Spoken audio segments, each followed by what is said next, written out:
Joel Farrell here, Mortgage Lending for Entrepreneurs. I'm sitting here at Central Coast Studios in Orlando, Florida. I got an amazing guest, Fabian Rios. We're going to be talking about entrepreneurship, content, and how energy and consistency is going to take your life to a different stratosphere. But then also you have to think about the security in that. I just gave you a lot of money. Now your truck blew up, and I'm like, oh God, you're right.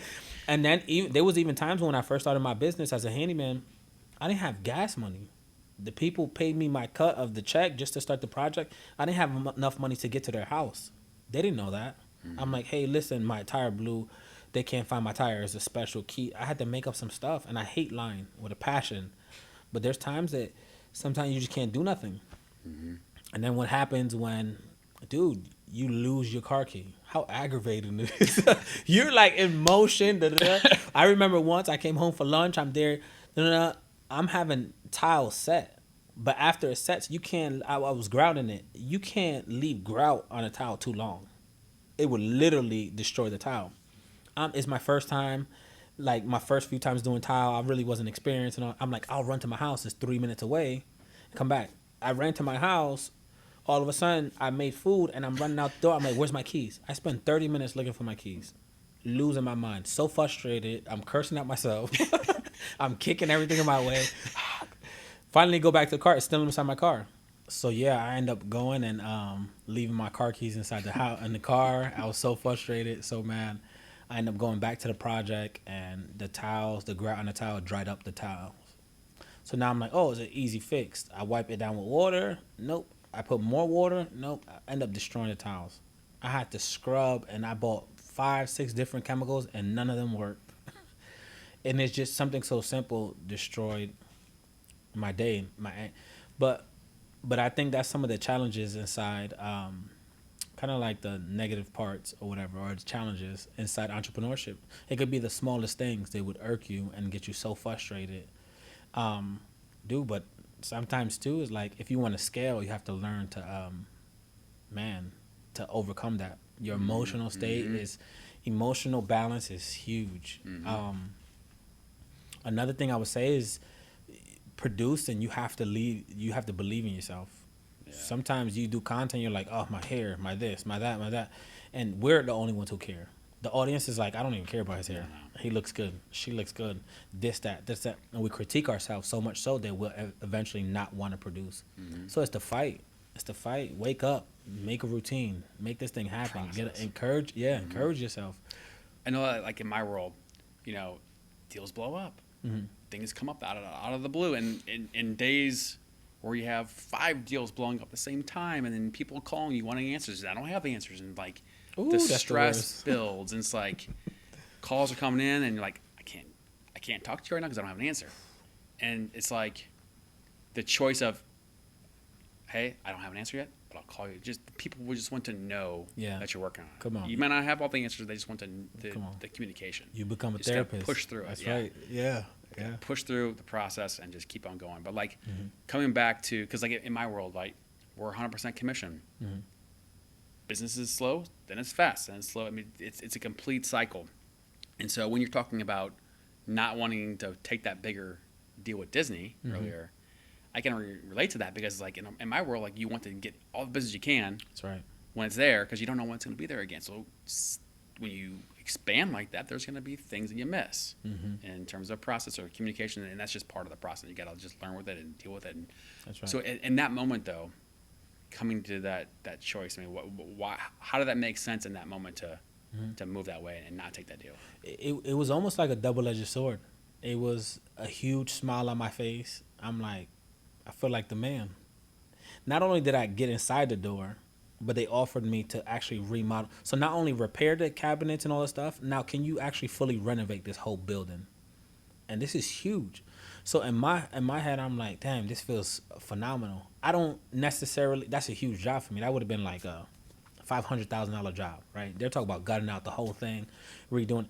To me, I'm like, damn, that feels so good. The other part of it is I'm also mature enough to say no. And I think that's the hard part of entrepreneurship. Sometimes we want to eat up everything. Give me every lead. Then we get overwhelmed. And we're so on this side, lead, money, that we forget this side.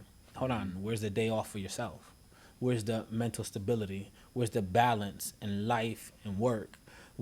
And I know as a loan officer, trust me, I know. I already know. It's like you get calls of all times, and you have to. I do this a lot. That's why I have 2 phones. After 9:00, family, friends, I don't care who you are, don't call me after 9:00. After 5 or 6:00, you get text messages up to a certain point, then you stop. Anytime from 8 a.m. on, you green light. Anything after that, you won't get a response from me. I don't care how urgent the issue is. I'm not a plumber, so I don't do emergencies at all. And I don't do emergencies unless it's something that I've built, I've renovated, and in some way, somehow, it's my fault. I'll fly. I'll make sure I execute. But 9 times out of 10, it's hard. I never got a phone call. Never had a phone call. Come back. You messed up. Never did any of that. Ever. So I think, man, I was mature enough to say no. Like, thank you. I appreciate it. That's a lot of money for me. It would change my life. But the other spectrum, on the other side of that, it would change my life. Yeah. Then I would really learn what it is to manage a whole bunch of people. Then I would learn what it is to manage the contract. If you get a huge contract like that, it's timing. It's not that can you do it. It's not only can you do it. It's can you do it between this time. Can you have a certain amount of people on there consistently? Does your insurance cover all these people? Then you have to have insurance per person. Then you have to have insurance for your company. Then what if something happens in my life? I have to say forget my life and go back to Disney World because now they're going to cut my contract, give it to somebody else. And I planned my whole life for this 500, 1,000. All of a sudden, I don't have that. Now I'm down to like, I paid out 20 grand for the equipment, 20 grand for this. Now I'm down to $100. This $500,000 job, now I made $100 and a lot of stress. I just knew I wasn't ready yet. And I think the part of growth is knowing one is time to pivot and move. And the other part is when you're mature enough to say, I'm okay. I'm okay with making 50 grand, right? And going home and being happy versus making 100 grand and living a life miserable. I mean, miserable. Yeah, like that hits home for me because, you know, like I said, in our world, we're commission based and the last couple of years have been rough. And that balance between hunger to get the business and do a good job and the word alignment and abundance versus a scarcity mindset. And I've had to personally put a lot of work into that, you know, because I have had to remind myself, hey, you're right where you're supposed to be. Come on. Oh, that's powerful. And get that inner peace of like, hey, I'm not where I want to be yet, but I'm putting the work in every single day. The results might not always be there. Come on. And it's my job to go find the little bitty wins every day. Yeah, come on. That's it. And that was powerful for me because it's been a rough couple of years in our industry. And so you got to find the wins because they're there. And if you don't see them and you miss them, then that's a missed opportunity to find extra energy and focus and stay consistent. So I love hearing that story. Yeah, no, it's powerful. I'm a man of God. I'm coming out of a season where it was rough the last month for me. I have so many leads out there, a lot of money out there, but nobody has sent a deposit. And I'm like, what are we waiting for? Like, you agreed to the contract, I agree. Like, what are we doing? And for some reason, then their company is going through something, and then this company is going through something, and they're like, we could release the funds, but we can't. Our account just got hacked. And then this happens, and that happens, and that. So I'm like, dude, I have money out there, but none of it's coming into my account. So now I'm like this, shaking. My bills are coming out. Listen, that everything's getting overdrawn. I'm losing it. And then I realized that sometimes all we could do is knock on doors. It's funny. It's almost like the Mormon Jehovah's Witnesses. They knock on your door. You're like, dude, get off my property. And why do you keep knocking? But the consistency on knocking on, I don't care how many no's. Like, don't sell me a vacuum. We don't do vacuums. You know, like, those guys are consistent. I think sometimes we knock on doors that we know has always been open. Yeah. But sometimes God wants to shift us to new doors and keep knocking until that other door opens. Sometimes I feel like God closes doors so we can stop knocking in places of comfort, to make us uncomfortable, to take us to the next place of elevation, which means we have to hit this whole neighborhood again. No doors open, next neighborhood. Hold on, we never been to this neighborhood. It's not going to feel good. It's not going to look good. It might not even be in your own city. You might have to come to Florida to get new leads, right? Mm-hmm. You might have to come. But you won't come to Florida unless you go through the hardship. That's right. You won't come to Florida. You get what I mean? Right. You won't think innovatively.